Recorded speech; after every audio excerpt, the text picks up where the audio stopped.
With Phyrexia All Will Be One bringing an impressive amount of new support for poison counter strategies, there are tons of commentaries, discussions, and takes and pure vibes on poison counters, and especially on the number of poison counters that causes someone to lose the game. I want to talk about this too. Rather than running on vibes alone, I put on my computational scientist hat and created a simulation that compares several poison counter strategies to a basic vanilla aggro strategy, and ran over 1 million games. The verdict? Should the rules committee increase the poison counter threshold for Commander? Stick around to find out.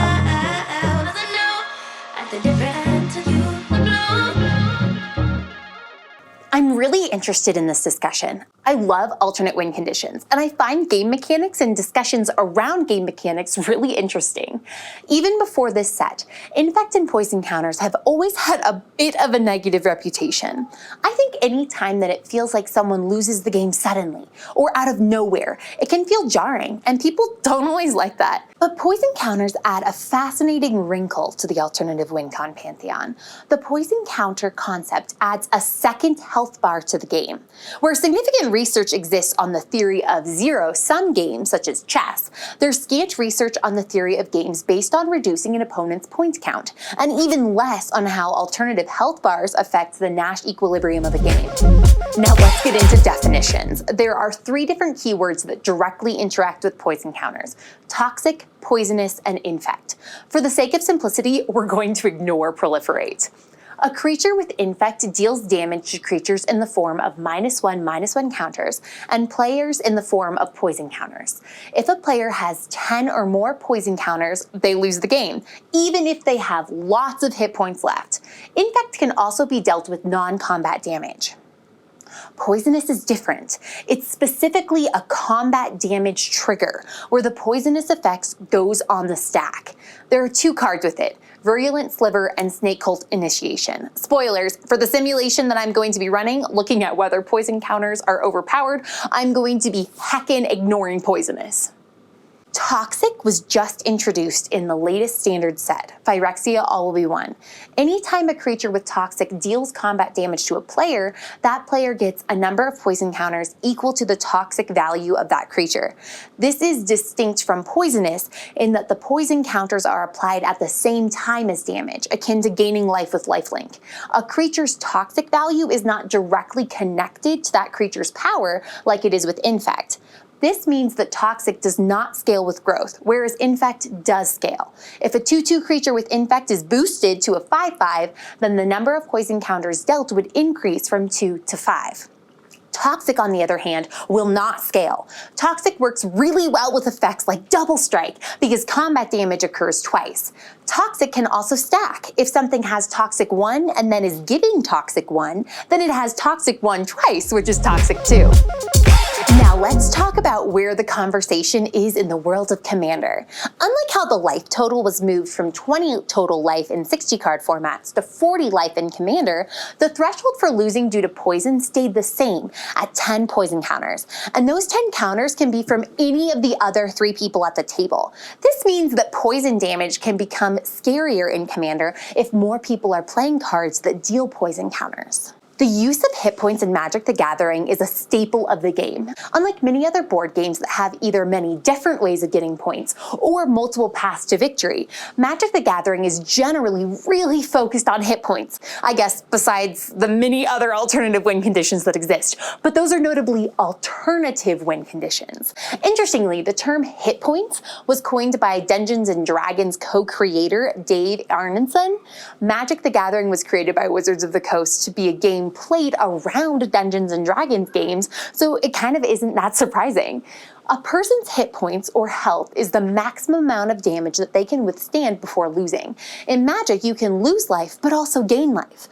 Poison counters are not only much harder to get rid of, but also can increase with any form of damage, not just combat damage, and increase with proliferation.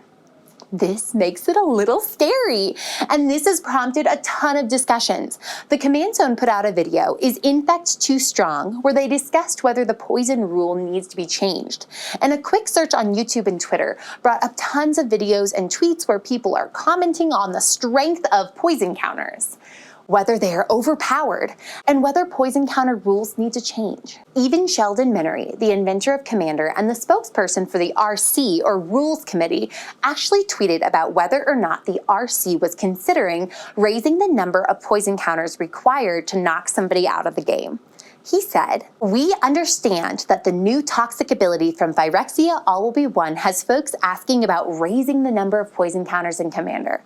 We'll keep an eye on how it goes, but don't see a need to take action before we've experienced the cards out in the wild." Now, both Sheldon's tweet and the vast majority of videos and commentaries on this are focusing on anecdotal examples and experiences. The recommendations and thoughts are based on games that people have played and the experiences they've had with poison counters. For lack of a better word, there's been a lot of discussions about people's feelings on poison counters and the vibes that people have.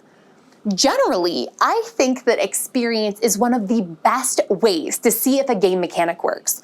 That's why games have testers, and there's lots of effort put into testing mechanics. But what if we look at this discussion in a totally different way and we write a model using simplified parameters to look at whether or not poison counters are numerically stronger than standard damage? So what's our goal?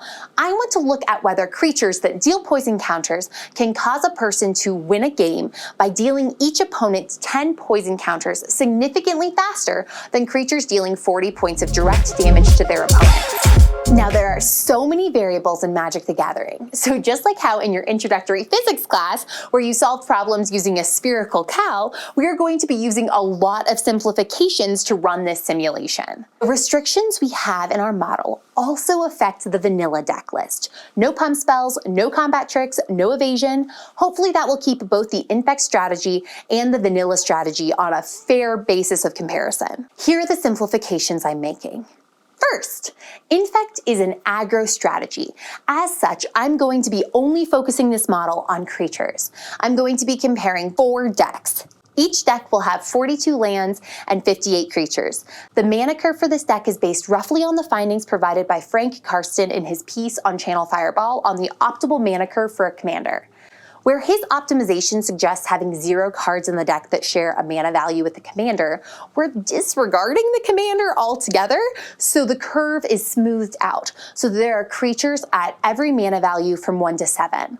Every deck has 1 12 mana creature so that Infect decks can have its Blightsteel Colossus. Sadly, of the 1,000,002 games that were simulated, only 9 games made it to turn 12 with an Infect deck at the table, so I don't think the Blightsteel got played very much.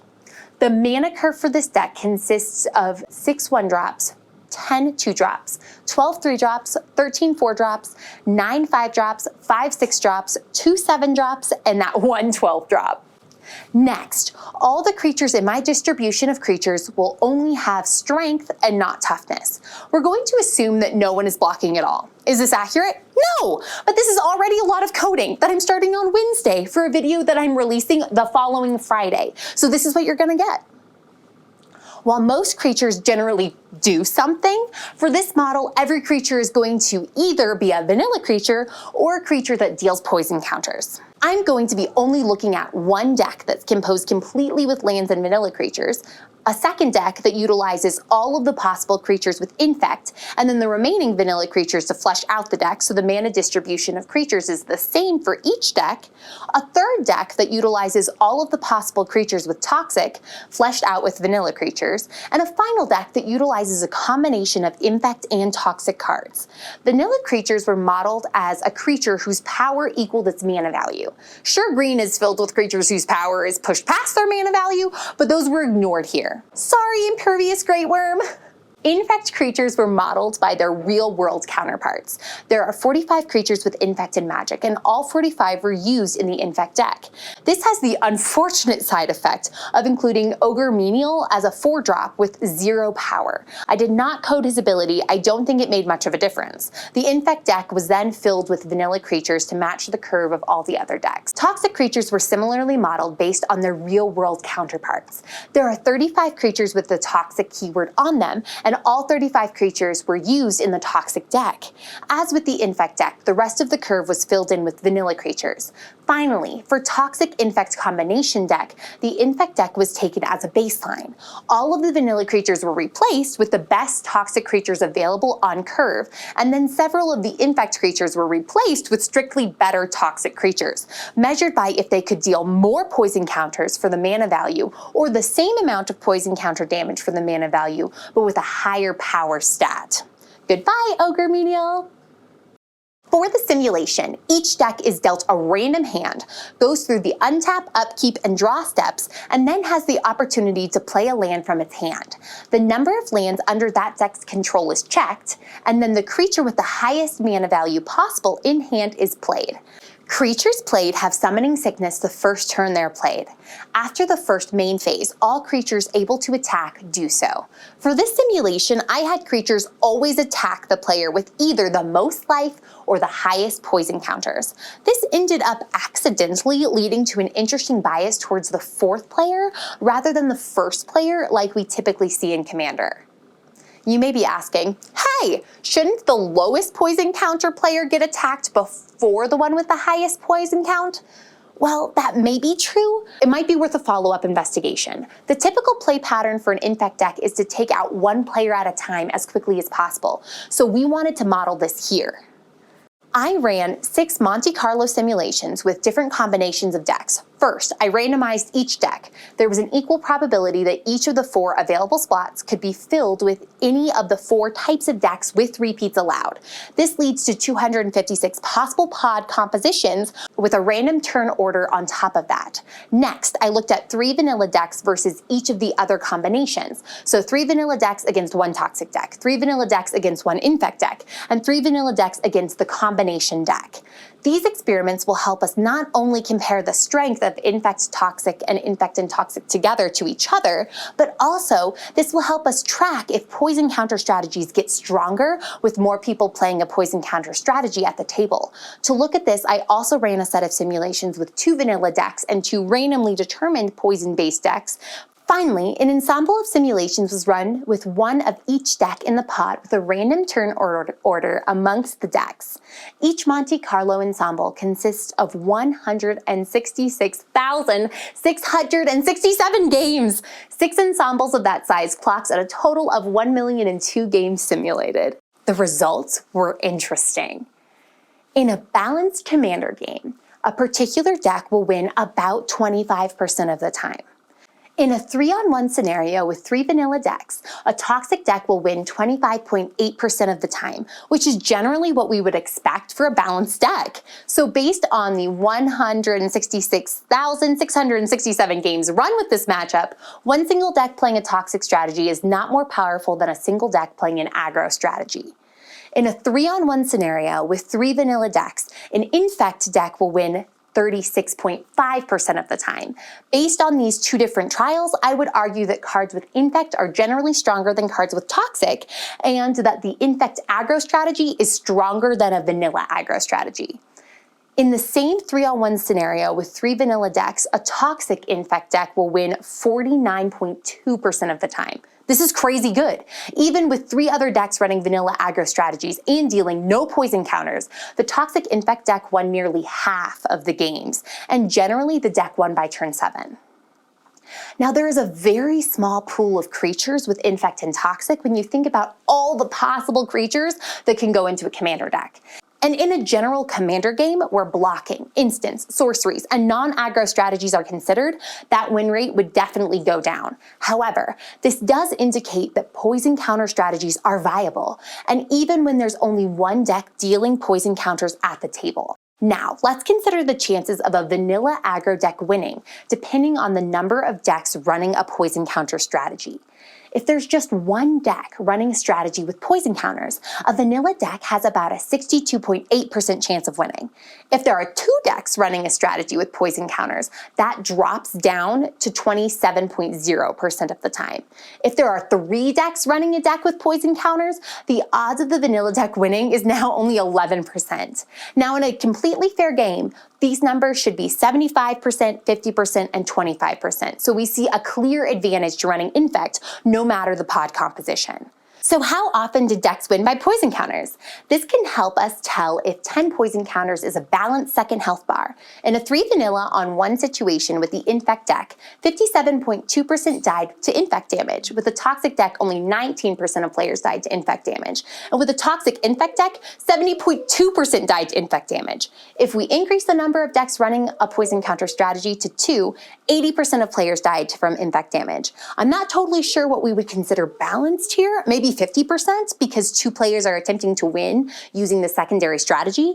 Now, if there's only 1 vanilla deck and 3 decks running a poison counter strategy, decks lost because they hit 10 poison counters 95.1% of the time. The more decks utilizing Toxic and Infect at the table, the more powerful those strategies become. I would argue that if only 1 deck is running a strategy based on poison counter damage, 10 poison counters is not too low. The more people who use the strategy, the more game warping it feels. This is where experience really does play a role. How often will we realistically see games where everyone's running decks with poison counter strategies? I've genuinely only played against 1 deck ever that was purely an Infect deck. Things that feel scary in theory might not come to fruition in practice. So what are the big takeaways? Based on these simulations, Infect is stronger than Toxic. Toxic is balanced compared to a vanilla aggro strategy, and a deck that utilizes Toxic and Infect is much stronger than any of the other decks looked at. The odds of a vanilla deck winning is worse than halved with each addition of another player utilizing a strategy that deals poison counters. The more players that utilize a strategy that deals poison counters, the stronger that strategy becomes. Which is what I expected, but it was nice to have the numbers back me up. The code is not quite ready to go online, so I will tweet the GitHub link when it's ready for you to break it, and then I'll stick it in the description then. Depending on interest, I can also make a follow-up video answering any questions, so tell me in the comments, what did I miss? What can be added to the simulation? What other variables would be interesting to look at? There's actually quite a bit of extra data dumped out by the simulation that I didn't have time to talk about, such as life totals and poison counters at the end of each game, as well as turn order for each deck type. Should I rerun the study with a higher poison counter threshold to compare? Let me know. And thanks for watching. If this has inspired you to create a new commander deck, check out my Building a Commander Deck video for a starting point. Each Monte Carlo ensemble consists, oh man, this is a lot of words. I'm doing fine, we're doing fine.